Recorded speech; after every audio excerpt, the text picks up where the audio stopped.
buenos días, muy buenas tardes o quizás muy buenas noches, estimado oyente, según sea la hora y el país donde se encuentre. Reciba nuestro característico saludo habitual de quien les habla, el pastor bautista Nikos Ricoy, director del programa Encuentros y pastor general de las iglesias del Ministerio Tinajas, emitiendo desde aquí en Valencia, España. Saludos de parte del equipo de trabajo del Ministerio Tinajas y le damos la bienvenida una vez más a nuestro nuevo programa semanal Encuentros.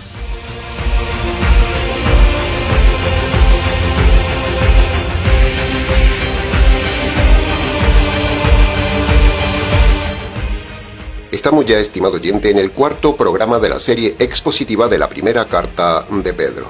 Muchas gracias por seguirnos en esta serie. Estamos analizando cada versículo de esta carta y a la vez estamos tocando también otros temas paralelos importantes. En el programa de hoy abordaremos el estudio de los versículos 6 al 9 y seguiremos haciéndolo de forma detallada para su mejor comprensión. Para seguir con la línea dinámica de los programas anteriores, vayamos entonces ya directamente al estudio de hoy. Entremos entonces en el análisis, comentario y enseñanzas del versículo 6 que dice: Hay alegría en ustedes por la salvación, aunque ahora por un poco de tiempo es necesario que tengan que ser afligidos en diversas pruebas. Punto número 1. Por la ley hermenéutica de la inferencia, vemos en este pasaje que la alegría y la seguridad de la salvación del convertido no libra al convertido de aflicciones en la vida. Esto es una máxima universal. Ser convertido, ser salvo, no implica buena vida ni quedar libre de problemas. Punto número 2. Aunque el punto anterior es verdad, que el convertido no está libre de aflicciones, también es cierto que los engañados en sus religiones e iglesias también sufren aflicciones. ¡Qué triste! Qué triste es esa aflicción que no vale de nada en el hombre religioso del mundo inconverso. Cuando uno ve que una persona de cualquier iglesia sufre, qué triste es ver que sufre engañada. Cuando uno ve que matan a testigos de Jehová, cuando matan a misioneros católicos, cuando persiguen a muchos evangélicos pentecostales, cuando uno ha visto la muerte de mártires calvinistas, etcétera, etcétera. Uno se entristece enormemente porque esa aflicción no valió de nada por ser una aflicción basada en una salvación errada, en una iglesia errada y en una doctrina errada. Qué triste es ver el sufrimiento de personas valientes. Qué triste es ver cómo la gente da incluso su vida por una causa equivocada. Qué triste es ver cuando la gente sufre con doctrina equivocada. Uno ve a predicadores valientes en las calles, en países donde se persigue el cristianismo, que los meten incluso en la cárcel, los flagelan, los torturan, pero por una doctrina cristiana errada. Son valientes, sí, pero errados, y ahí está el dolor.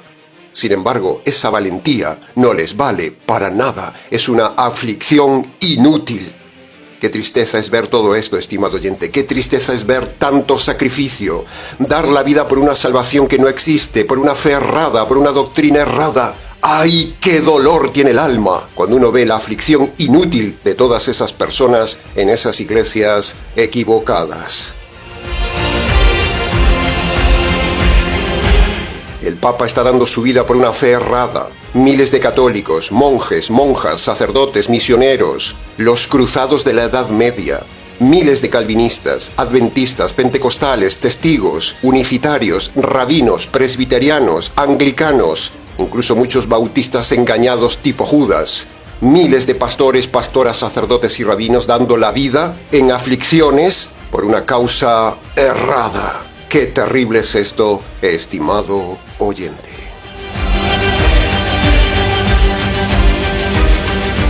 Punto número 3. Pedro dice que después de la salvación viene la aflicción, con lo cual todas las iglesias de la prosperidad, sanidades y milagros son falsas, porque aquí Pedro dice claramente que al convertido le espera la aflicción de todo tipo, por eso usa la frase diversas pruebas. Enfermedades, problemas económicos, luchas en la familia, las tentaciones fuertes, pérdida de trabajo, la guerra espiritual, La dureza de la vida, la soledad, la traición, dolores físicos, minusvalías, rechazo de la familia, accidentes, robos, estafas, traiciones, injusticias, la cárcel e incluso la muerte. Todo eso viene a lo largo de la vida del convertido para probar su fe. Por lo tanto, esas iglesias del poder de la fe, sanidades y milagros son falsas. Punto número 4. Sin embargo, hay una frase escondida, una frase esperanzadora, una frase consoladora y animadora en este pasaje, y es la frase por un poco de tiempo. Así es, estimado oyente, el sufrimiento del verdadero convertido, aunque sea toda la vida, es por un poco tiempo comparado con la felicidad eterna. Y ese sufrimiento acumula premio. El tiempo pasa, el tiempo corre y todo se acaba. A nadie le gusta sufrir, estimado oyente. Pero este pasaje de Pedro tiene una visión del dolor que anima a sufrir, no como mártires, no como masoquistas, no como para ganar el cielo, sino que el sufrimiento del convertido es pequeño, es poco tiempo comparado con la eternidad de esa felicidad eterna por haber sufrido en la tierra por la verdad. Por la ley a fortiori, Pablo amplía esta idea de Pedro de una manera maravillosa cuando dice en 2 Corintios capítulo 4 versículo 17: Esta leve y momentánea tribulación produce en nosotros un cada vez más excelente y eterno peso de gloria. ¡Qué frase, estimado oyente! ¡Qué frase alentadora para el verdadero convertido! En otras palabras, cuanto más sufre el convertido aquí, más excelencia, más galardón y más gloria tendrá en el reino de los cielos. Es como en una balanza. Cuanto más dolor se pone en un platillo, más se levanta el otro platillo para un futuro de felicidad y premio en la gloria. Visto así, el sufrimiento tiene otra visión, el sufrimiento tiene sentido, tiene otra forma de ser soportado. Es como muchísimo más animoso y llevadero. Esas son las palabras que siempre le decimos a todo convertido para animarle, para que tome fuerzas y para que resista, porque frente a sus ojos hay un galardón eterno inimaginable. Vale la pena sufrir por el Señor, estimado oyente. Cuando una persona está verdaderamente convertida, porque esa justicia diseñada en el cielo, que limpia nuestras injusticias, no solo nos hace vivir aquí una vida de justicia, sino que nos da una esperanza de un mundo de justicia en la eternidad, con lo cual esta esperanza nos hace soportar este mundo de injusticias. Siempre la justicia vence la aflicción, la injusticia y el dolor. Pero si usted no se ha convertido, su sufrimiento en la tierra no solo es inútil, no solo no le vale para nada aunque esté metido en una iglesia, sino que luego ese sufrimiento se multiplicará aún más en la eternidad. Ese es el gran dolor. Así que si usted sufre en su iglesia errada, luego aún encima sufrirá un eterno peso de condenación. Qué terrible es esta realidad comparada con la esperanza de un mundo de justicia del convertido.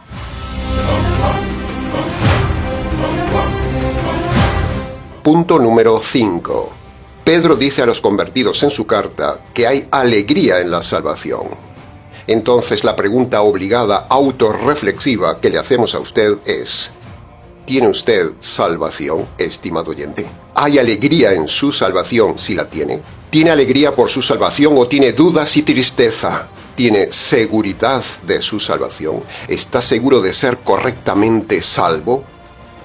Queremos generarle dudas, ¿sí? Queremos generarle dudas, porque si usted está en alguna iglesia cristiana de hoy, usted tiene una paz falsa, una fe falsa que le da una seguridad falsa, una alegría falsa y una esperanza falsa. Es posible que usted esté contento donde está, no lo dudo. Pero, ¿y si usted está engañado?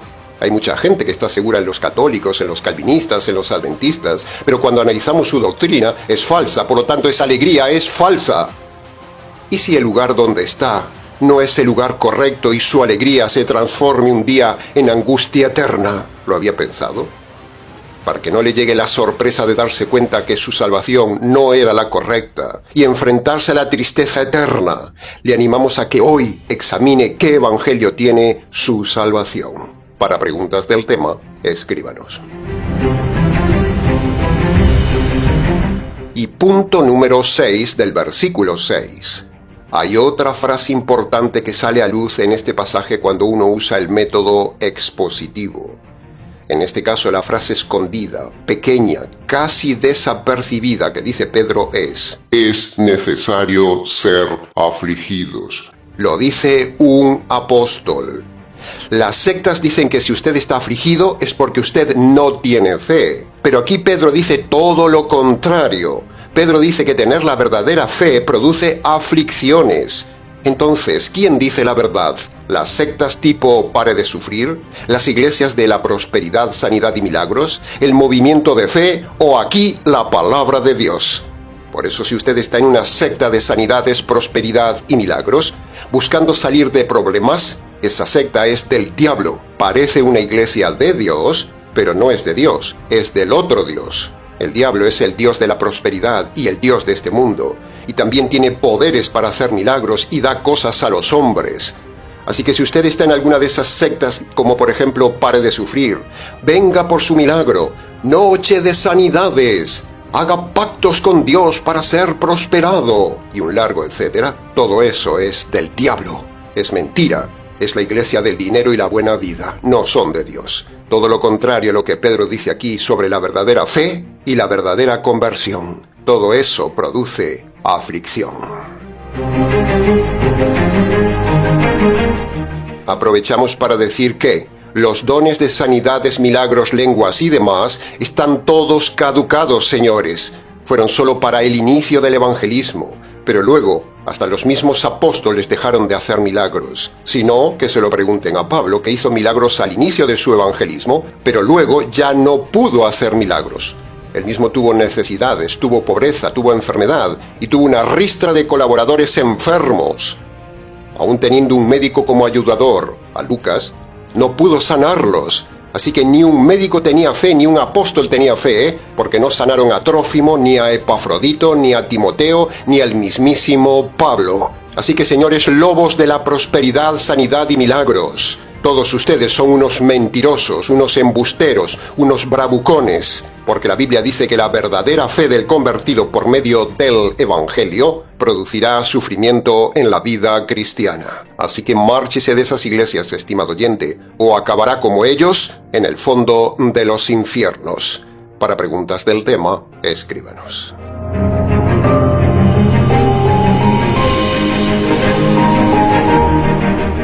Entremos ahora en el análisis, comentario y enseñanzas del versículo 7 que dice: Las aflicciones someten a prueba su fe, y así la fe será más preciosa que el oro, y un día sea hallada en alabanza, en gloria y en honra, cuando venga el Señor Jesús. Punto número 1.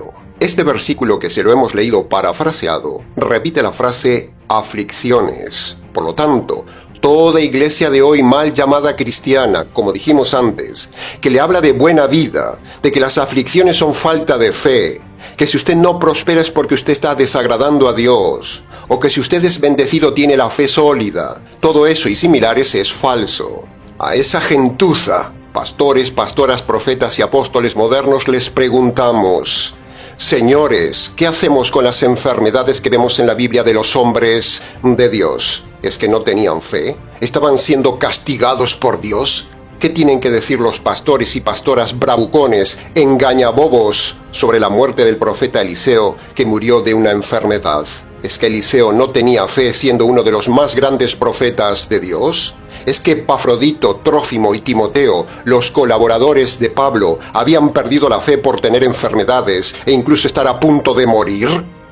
La iglesia de Esmirna estaba sometida a duras pruebas y necesidades. ¿Qué pasa? ¿No tenían fe cuando el mismo Señor Jesús dijo que era la mejor iglesia del Nuevo Testamento? Bravucones, falsos pastores y pastoras, profetas y apóstoles modernos, hijos del diablo, ¿qué tienen que decir ante toda esta evidencia del cristianismo sufriente? Si Pablo tenía el don de sanidad y si tenía una fe de piedra, ¿por qué no se sanó a sí mismo ni sanó a Timoteo de sus frecuentes enfermedades? ¿Por qué? ¿Por qué Dios le negó la sanidad y por qué no pudo sanar a sus colaboradores? ¿Por qué? Pastores bravucones del materialismo y de la buena vida usan la fe para su buena vida, para sacarle dinero a la gente, para vivir solo ellos bien en prosperidad a costa de la ignorancia de los ingenuos. Nos reímos tanto de los pastores falsos como también nos reímos de la gente ingenua que se traga como borregos lo de la prosperidad, sanidad y milagros. Se lo tienen merecido. Dios ahora no hace milagros ni sanidades. Se lo repito, Dios no hace milagros ni sanidades. El cristiano está en la tierra para sufrir, no para prosperar. Estamos en el tiempo de las aflicciones, no de la prosperidad.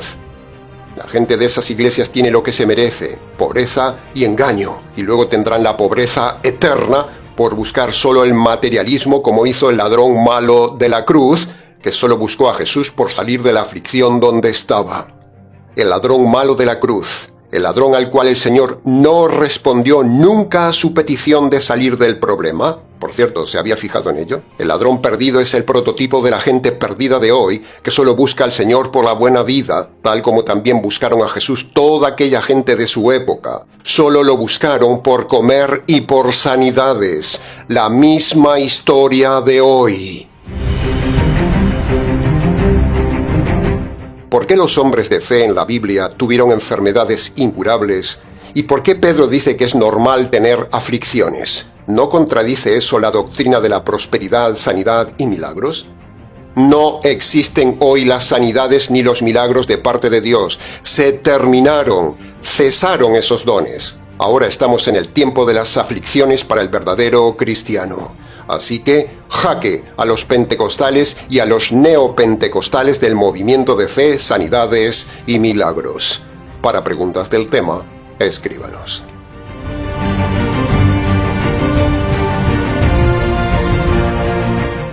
Punto número 2. Pedro dice que Dios pone a prueba la fe con las aflicciones, porque en la buena vida no se ve la verdadera fe. Ese es el principio universal que vemos desde Génesis hasta hoy. Dios siempre pone a prueba a los hombres. Por eso, los pastores que enseñan que las pruebas duras no son de Dios, sino que son falta de fe, le están engañando, porque el principio doctrinal universal es que una fe fuerte, firme y fiel pasará por pruebas fuertes, firmes y fieles. Pero ¿sabe una cosa, estimado oyente? Esa justicia de la cruz, diseñada en el consejo eterno, no solo limpia nuestras injusticias y nos hace vivir una vida de justicia, sino que nos promete un mundo futuro de justicia, con lo cual eso nos hace soportar mejor este mundo de injusticias. ¿Se da cuenta qué preciosa esperanza en medio de las aflicciones? Punto número 3. En este pasaje vemos también que Pedro creía que el Señor vendría en aquella generación, porque dice, cuando el Señor venga. Pedro no dice, cuando vayan a la presencia del Señor, o cuando vayan al cielo. No, eso no lo dice. Por lo tanto, por la ley de la gramática, vemos este error doctrinal de Pedro, creer que Jesús vendría ya en ese tiempo. Con lo cual, los apóstoles tampoco se libraron de comprender mal el tema de la segunda venida de Cristo. Ellos también creyeron que Jesús vendría ya en aquel tiempo. Así que aprovechamos este punto para dejar clara nuestra postura teológica sobre la segunda venida de Cristo. Quítese de la cabeza, estimado oyente, que Cristo va a venir ya. Han pasado más de 2000 años y aún no vino. ¿Por qué no vino? Pues sencillo. No vino, estimado oyente, porque estamos en el tiempo de los gentiles, como muchas veces hemos dicho en el canal, y estamos en el tiempo de la paciencia de Dios para que la gente conozca el Evangelio. Piense esto y use la ley de la lógica. Primera premisa. Dios se tomó unos 4000 años para preparar al pueblo de Dios para que viniera el Mesías para salvarlos. Y tuvo 4000 años de paciencia con los judíos. 4000 años. Segunda premisa. Ahora tan solo van unos 2000 años del tiempo de la paciencia de Dios para los gentiles, es decir, la mitad del tiempo que le ha dado a los judíos. Tercera premisa. Si recién ahora, hace tan solo unos 25 años como mucho, empezó la tecnología a hacer llegar a todo el mundo el Evangelio en todos los idiomas, entonces, ¿cree usted que Dios va a cortar ahora este tiempo de difusión tecnológica del Evangelio para venir? Si Dios quiere que la gente se salve, y recién ahora empieza a correr el Evangelio, ¿cómo se le ocurre a esa gente decir que va a cortar este tiempo y Cristo va a venir ya? La ley de la lógica dice que no.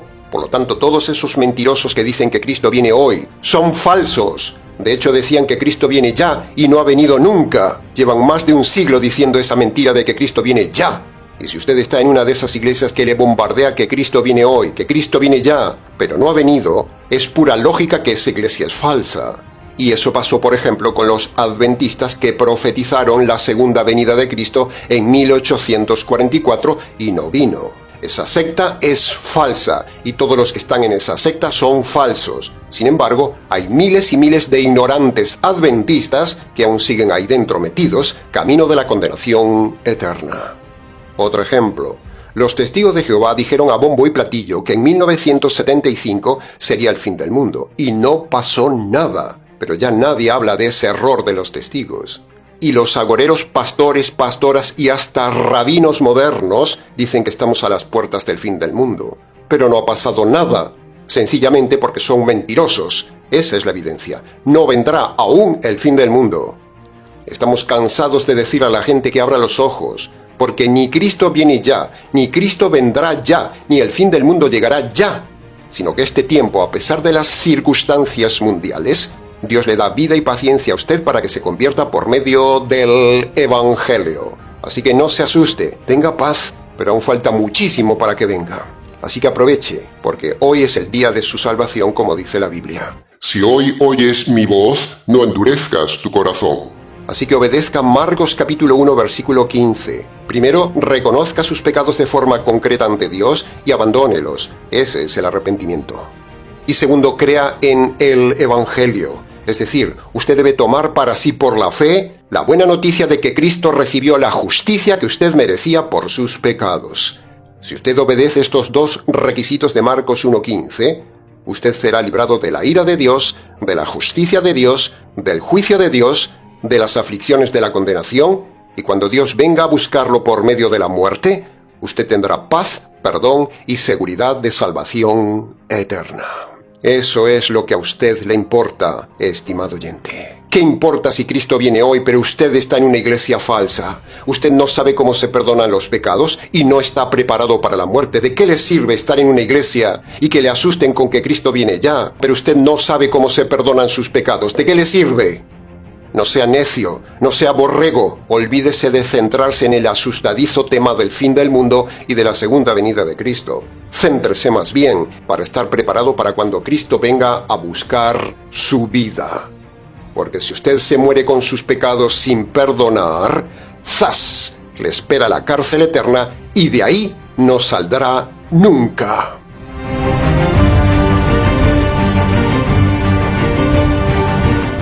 Si se fija bien, todos esos bravucones, agoreros, asustadores, ateos y religiosos le asustan con eso de que Cristo viene ya o que el fin del mundo está ahí, pero no le dicen cómo se perdonan sus pecados, no le dicen cómo debe prepararse para la venida de Cristo, ni le enseñan el verdadero evangelio. ¿Se había fijado? Abra los ojos, estimado oyente. Reciba la verdad que le decimos, difunda esta verdad en sus redes sociales y no asustemos al mundo, sino más bien ayudemos a salvarse al mundo. Punto número 4. Pedro habla aquí de un tipo de fe preciosa, valiosa, única y ejemplar. La fe es el conjunto de creencias que tenemos. Entonces le preguntamos, ¿qué tipo de fe tiene usted, estimado oyente? ¿Qué cosas está creyendo? ¿Tiene usted una fe bíblica? ¿Tiene una fe jurídica? ¿Tiene una fe verdadera? ¿Tiene una fe radical? ¿Tiene una fe racional? ¿Tiene una fe sana? ¿Tiene obras que concuerdan con su fe? ¿O tiene usted una fe hipócrita, una fe religiosa, una fe eclesial? ¿Tiene usted una fe católica, calvinista, pentecostal, adventista, unicitaria, morbona o rabínica? ¿Qué tipo de fe tiene usted, estimado oyente? Porque si su fe no es una fe correcta ni bíblica, usted está perdido. Si tiene fe a medias, usted está perdido. Si tiene una fe errada, usted está perdido. Si tiene fe en alguna iglesia que hemos nombrado, usted está perdido.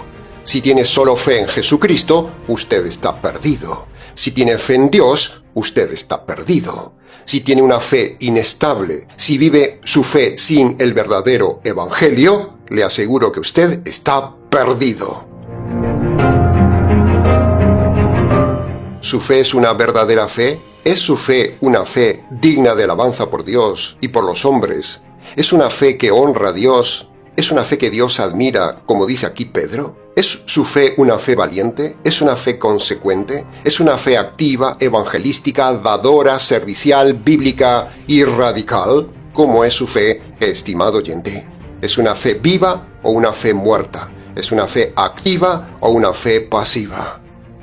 Este pasaje de Pedro es una buena oportunidad para que usted examine su fe, tal como dijo también Pablo en 2 de Corintios capítulo 13, versículo 5. Examínense a ver si están correctamente en la fe. Y punto número 5 del versículo 7. Para los curiosos de nuestra doctrina escatológica, les enseñamos de forma breve que una cosa es el arrebatamiento de la iglesia y otra cosa es la segunda venida de Cristo. Son dos cosas diferentes. Pedro aquí no habla del arrebatamiento, sino que aquí, como judío a judíos, habla de la segunda venida física de Cristo. El arrebatamiento es antes de la segunda venida de Cristo y es para la iglesia. El arrebatamiento será antes de la ira de Dios, es decir, antes del Apocalipsis. El convertido nunca pasará el Apocalipsis, porque el Apocalipsis es la ira de Dios sobre el mundo impío. Pero el convertido ya ha quedado libre de la ira de Dios, porque el Señor Jesús ya recibió en la cruz la ira de Dios por los pecados del hombre. Por lo tanto, cuando el convertido en el momento de la salvación se apropia de la obra de Cristo, en ese momento se apropia también de la ira caída sobre el Señor Jesús. Por lo tanto, esa es la razón por la cual el convertido nunca pasará la gran tribulación, porque la gran tribulación es la ira de Dios sobre el mundo impío. De hecho, esto que decimos lo dijo el mismo Pablo en aquellos pasajes a fortiori, por ejemplo, Efesios capítulo 5, versículo 6, que dice: la ira de Dios es para los hijos de la desobediencia, o sea, los inconversos. Primera de Tesalonicenses capítulo 1, versículo 10 dice: esperando de los cielos a Jesús, o sea, el arrebatamiento, el cual nos librará de la ira venidera, o sea, el Apocalipsis. Y Primera de Tesalonicenses capítulo 5, versículo 9 dice: Dios no nos ha destinado a recibir su ira, sino a alcanzar la salvación por medio de nuestro Señor Jesucristo. Por lo tanto, el convertido no pasará el Apocalipsis. El Apocalipsis es solo para los inconversos. De hecho, la iglesia no aparece nunca durante las plagas del fin del mundo en Apocalipsis, señal evidente de que la iglesia no estará en ese tiempo. Estamos en el tiempo de la paciencia de Dios, estimado oyente, en el tiempo del evangelismo a los gentiles. Cuando se acabe la paciencia de Dios, Dios se llevará a la iglesia verdadera de la tierra al cielo. Ese es el arrebatamiento. Y entonces sí vendrá el tiempo del Apocalipsis contra los impíos del mundo, y a la vez Dios vuelve a tratar con Israel, al cual protegerá en el Apocalipsis y lo defenderá en la batalla final de Armagedón, donde ahí sí viene por segunda vez el Hijo de Dios para defender a Israel de sus enemigos.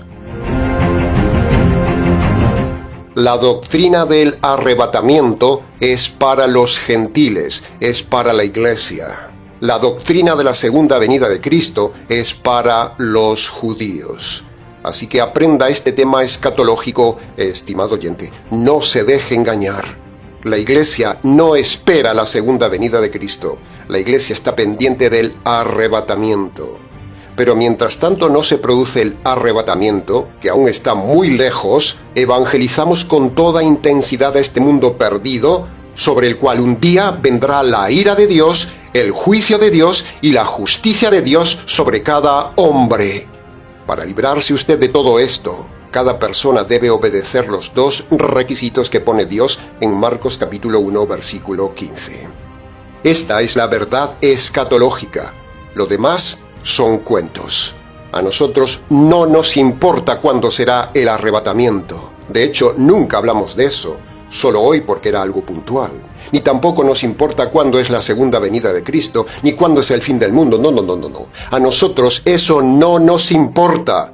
A nosotros lo que nos importa es predicar el Evangelio. No estamos preocupados por el arrebatamiento. Estamos preocupados por si Dios le arrebata a usted la vida. A usted lo que le debe importar es cómo se perdonan sus pecados ante el Dios de la ira y la justicia divina.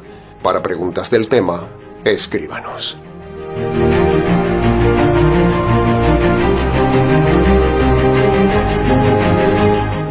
Entremos ahora en el análisis, comentario y enseñanzas del versículo 8 que dice: Ustedes aman al Señor sin haberle visto. Creen en Él sin haberle visto. Sin embargo, aunque ahora no ven al Señor, se alegran con gozo inefable y glorioso de que un día lo verán. Punto número 1.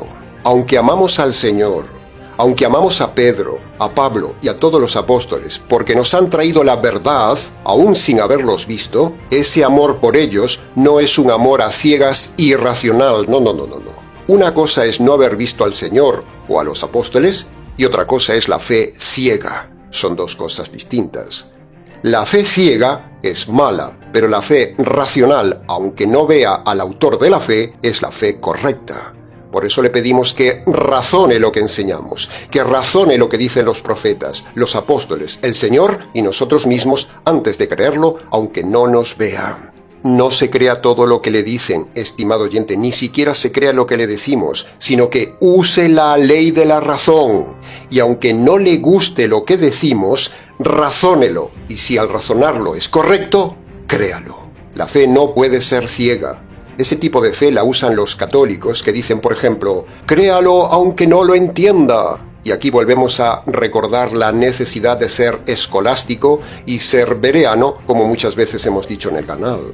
Los escolásticos anteponían la razón a la fe, y los bereanos anteponían la escritura a la fe. Y nosotros le decimos las dos cosas: anteponga la razón, anteponga la escritura, antes de creer alguna doctrina. Podríamos poner aquí 100 ejemplos de fes absurdas, como la famosa Eucaristía en la fe católica, o como el suicidio del creyente en la iglesia calvinista, o la fe errada e irracional adventista de que no hay infierno, o la fe irracional de no poder dar sangre para salvar una vida, como dicen los asesinos testigos de Jehová. O podríamos también hablar de la fe ridícula de los rabinos que niegan que el Mesías ya ha llegado. La fe de las iglesias es irracional, y en este canal y en este ministerio usamos la razón. Aprovechamos esta oportunidad para compartir a todos esos que nos critican que no salimos en pantalla, que no mostramos nuestro rostro ni dejamos vernos. Aprovechamos esta oportunidad para decir a todos esos críticos que a usted lo único que le debe importar es el mensaje, no el mensajero. ¿Para qué quiere vernos? ¿Usted dará más credibilidad a nuestro mensaje si nos ve físicamente? Si ve nuestra corbata o nuestro traje, ¿eso le hará creer más en nuestro mensaje? ¿Eso le dará más fe? Entonces, su fe estará basada en las apariencias. ¿Acaso no está cansado de verle la cara a los necios, mentirosos pastores, pastoras, rabinos y sacerdotes? ¿Por verles la cara y el traje que llevan, tienen más credibilidad y verdad?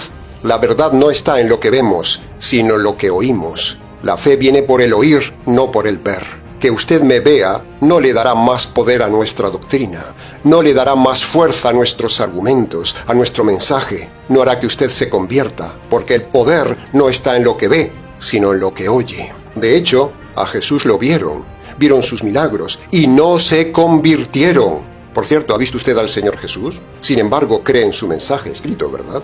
¿Ha visto usted alguna vez algún profeta del Antiguo Testamento? ¿Ha visto usted algún apóstol? ¿Ha visto usted a Pedro o a Pablo? Sin embargo, toda nuestra vida ha cambiado por lo que ellos dicen, no por haberlos visto. No por ver la túnica que lleva Pablo o el estilo de corte de barba que tenía el Señor. Eso da más credibilidad al mensaje.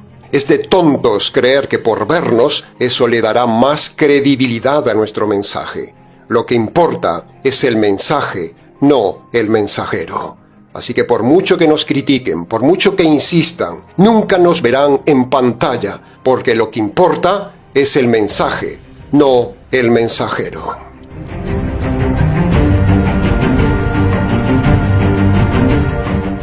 Punto número 3.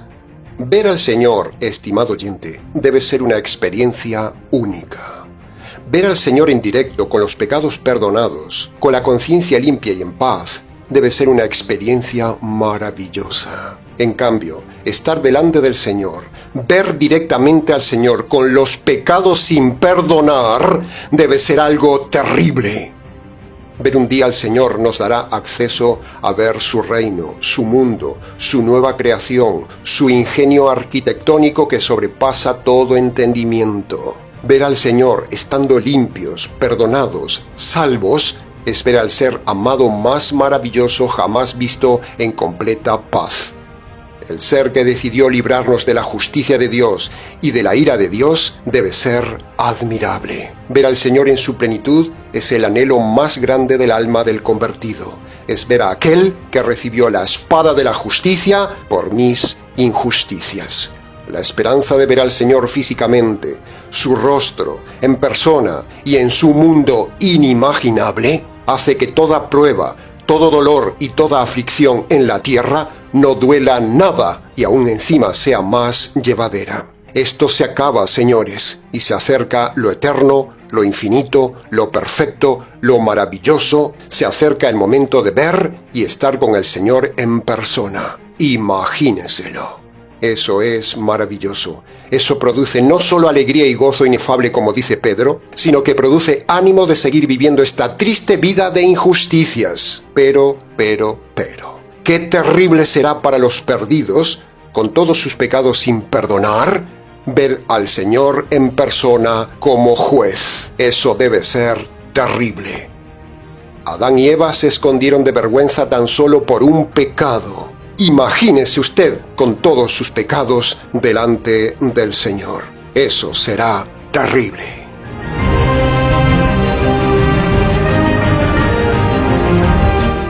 Y punto número 4 del versículo 8.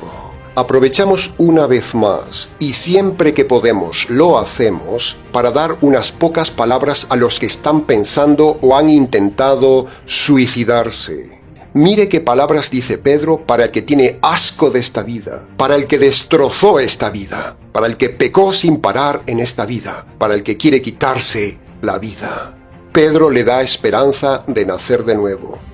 Pedro da esperanza de ser perdonado y aún encima tener la esperanza de estar con el Señor en un gozo inefable en su mundo de felicidad material eterna. Por eso, si nos está escuchando alguna persona que ha pensado o piensa suicidarse, ni lo piense más, es pecado. Piense más bien en que aún tiene tiempo de ser perdonado por medio de Marcos capítulo 1 versículo 15 y luego vivir el gozo inefable en la felicidad eterna y no en el terror, horror, pavor y dolor eterno. Piénselo. Si necesita ayuda, escríbanos.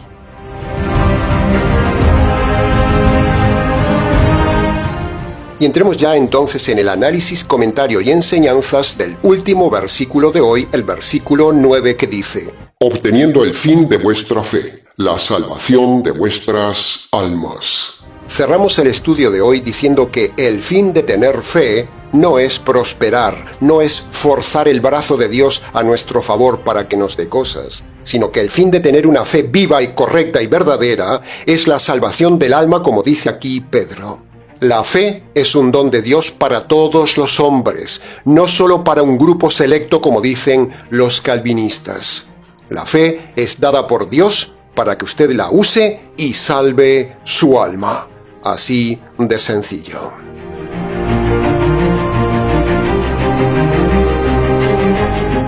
Ahora, hablando de la salvación, preste atención a lo siguiente. La salvación del alma la dividimos en dos salvaciones. La primera salvación del alma es para que aquí, en la tierra, su alma esté sana, fresca, limpia, libre de errores, y un alma que incluso ayuda a otras almas a no cometer sus errores. La primera salvación que enseñamos es para salvarle de errores en la tierra. La segunda salvación del alma que enseñamos en el Ministerio Tinajas es la salvación del alma para la eternidad, para librarle de la aflicción, del dolor, del terror y del sufrimiento eterno. 2 salvaciones. Queremos que su alma se salve de la condenación eterna, pero también queremos que su alma se salve de las angustias innecesarias en la tierra, como por ejemplo, salvarle de meterse en un noviazgo errado, salvarle de casarse con quien no debe, salvar su matrimonio equivocado, evitarle el divorcio y que se recase cometiendo adulterio siendo divorciado. Trabajamos arduamente para librar su alma del engaño de la psicología, de la psiquiatría, de los traumas, de las adicciones, de los trastornos compulsivos del alma y orientarle en la sabiduría de Dios para que tome correctas decisiones en la vida y así evitar las aflicciones del alma por sus errores en la tierra. Para preguntas del tema, escríbanos.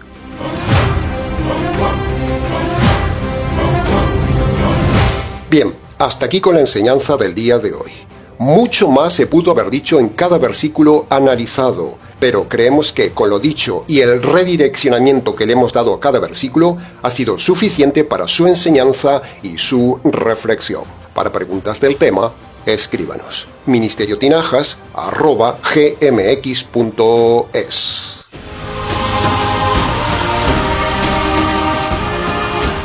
Nada más por hoy, estimado oyente. No se olvide de ayudar al Ministerio Tinajas en este mes. Muchas gracias anticipadas. Les ha compartido este estudio quien les habla, el pastor bautista Nikos Ricoy, emitiendo desde aquí en Valencia, España. Será entonces con el gusto de siempre, hasta el próximo mensaje, aquí en nuestro habitual programa semanal Encuentros.